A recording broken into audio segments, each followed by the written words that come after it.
Duplicate माणसं जास्त चमकतात. आणि म्हणून मला असं वाटतं डुप्लिकेटचं पितळ उघडं पडण्याच्या अगोदर तुम्ही माणसं ओळखत जावं आता, आहे की नाही. डुप्लिकेटचं पितळ उघडं पडण्याच्या अगोदर आता तरी किमान माणसं ओळखले पाहिजेत, कारण नकली जास्त चमकतं महाराज, बरोबर आहे ना. आता काही माणसं म्हणतात आत्ताच आषाढी वारी झाली महाराज, अहो काय वारकरी राव, काही वारकरी काय वारकरी म्हणे.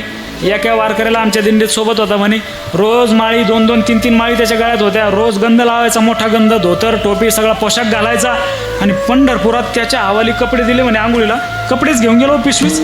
चोर राहते म्हणे वारकरी. वारकरी चोर नसतात, चोर वारकऱ्याच्या वेशात आलेले असतात.